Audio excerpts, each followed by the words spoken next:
ஆண்டவரும் இரட்சகருமாய் இருக்கிற இயேசு கிறிஸ்துவின் நாமத்தினாலே உங்களை வாழ்த்துகிறேன். இந்த காலை வேளையிலும் இயேசு கிறிஸ்துவினுடைய வார்த்தை என்ற தலைப்புல உங்களை சந்திக்க தேவன் பாராட்டின கிருபைக்காக நன்றி செலுத்துகிறேன். யோவானின் புஸ்தகம் 12ஆம் அதிகாரம் 26வது வசனம் இப்படியாக சொல்லுகிறது, ஒருவன் தேவனுக்கு ஊழியம் செய்வானா என்று சொல்லி. ஒருவன் தேவனுக்கு ஊழியம் செய்கிறவன் என்று சொன்ன உடனே உங்களுடைய வாயெல்லாம் முணுமுணுக்கும்.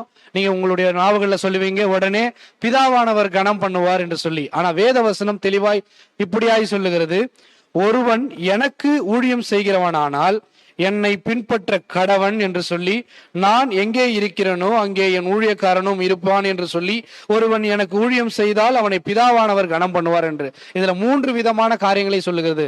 முதல்ல கடவுளை பின்பற்றுக்கணும்.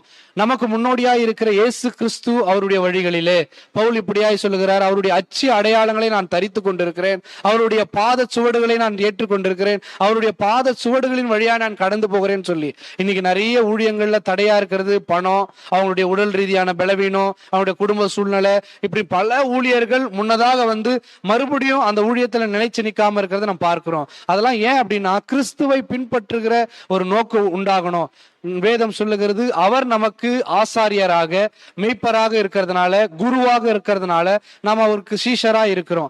ஒருவன் பிதாவினுடைய கனத்தையும் பிதாவினுடைய காரியங்களை நிறைவேற்றணும்னா இயேசு கிறிஸ்துவினுடைய வழியில நடந்து இயேசு கிறிஸ்துவை நாம் பின்பற்றி அவருடைய வார்த்தையில நாம் நிலைத்து நடப்போமானால் நம்மளும் அந்த கனத்தை பெறுகிறவர்களா இருக்கிறோம். எப்படி பெறுகிறவர்களா இருக்கிறோம்? ஆண்டவராகிய தேவன் சத்துருவினுடைய கரத்துல இயேசு கிறிஸ்துவை ஒப்பு கொடுக்கும் பொழுது அவர் மற்றவருடைய கண்களுக்கு ஏளனமாய் தெரிந்திருக்கலாம். ஆனா அவர் 3வது நாள் உயிர் தெழும் பொழுது அது பிதாவுக்கு கனத்தையும் மகிமையும் கொடுக்கிறது மாத்திரமல்ல, இயேசு கிறிஸ்து என்னும் நாமத்தினால ஒரு புதியதான நாமத்தை தரிக்கப்பட்டு அதனால அநேக மகிமைகளை தேவன் நமக்கு செய்திருக்கிறார். அவருடைய நாமத்தினாலதான் மீட்பு உண்டாகும்படியாக கர்த்தர் இன்றைக்கு செய்திருக்கிறார். இந்த காலை வேளையிலும் நீங்க இந்த வசனத்தை சரியாக கண்டிப்பாக தியானிப்பீர்களானால் அவருடைய வழிகளில் நடந்து அவருடைய ஊழியத்தை செய்து, அது மாத்திரமல்ல என் ஊழியக்காரன் எங்கேயோ நான் அங்கேயும் இருப்பேன் என்று சொல்லுகிற பிரகாரமாக நம் போகிற இடமெல்லாம் அவர் நம்மோடு வருகிறவராக இருப்போம். இதற்காக நாம் செய்ய வேண்டியது ஒன்னே ஒண்ணுதான், அவரை பின்பற்றி அவருடைய வார்த்தையிலே நிலைத்திருந்து அவருடைய வழியிலே நடந்து போகிறவர்களாக நாம் இருக்கணும்.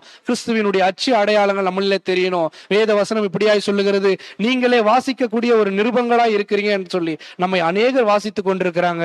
சாட்சி உள்ள ஜீவியத்தை எதிர்பார்க்கிறாங்க. அப்படிப்பட்ட வாழ்க்கை நம்ம வாழ்வதற்கு இந்த வேத வார்த்தை நமக்கு ஒத்தாசையா இருக்கும். அது மாத்திரமல்ல, பிதாவினுடைய கனத்தையும் நாம் நிச்சயமாய் பெறுவோம். கண்களை மூடி ஜெபிக்கலாம். கிருபையும் இரக்கும் மகா பரிசுத்தமுள்ள எங்கள் நல்ல பிதாவே, உடைய குமாரனாக இயேசு கிறிஸ்துவின் மூலமாய் நாங்கள் ஜெபிக்கிறோம். அவர் மூலமாய் நாங்கள் அழைக்கப்பட்டிருக்கிறோம். அவரிலே நாங்கள் களி கூறுகிறோம். அவருடைய நாமத்தை நாங்கள் பிரஸ்தாபம் பண்ணுகிறோம். அவருடைய வார்த்தையை நாங்கள் கேட்டிருக்கிறோம். அதோடு அவருடைய வழியிலே நாங்கள் நடக்கிறவர்களாக, அவரை போல உத்தமத்துல, உண்மையில, அன்புல, விசுவாசத்துல ஆண்டவரை நாங்கள் நடக்க எங்களுக்கு உதவி செய்யும். இந்த வேத வார்த்தை அவர் எப்படி கடைபிடித்து கீழ்ப்படிந்தாரோ அதே போல நாங்கள் கீழ்ப்படி எங்களுக்கு உதவி செய்யும். இந்த காலை வேளையில கேட்டுக்கொண்டிருக்கிற ஒவ்வொருடைய வாழ்க்கையிலும் அப்படியே நிறைவேறும்படியா நாங்கள் ஜெபிக்கிறோம். பிதாவினுடைய கனத்தை நாங்கள் அப்படி சுகந்தரித்துக் கொள்ள எங்களுக்கு உதவி செய்தருளும்படியா நாங்கள் ஜெபிக்கிறோம். ஆண்டவரும் இரட்சகரும் மீட்பருமாய் இருக்கிற இயேசு கிறிஸ்துவின் மூலம் ஜெபம் கேளும் எங்கள் ஜீவனுள்ள நல்ல பிதாவே, ஆமென்.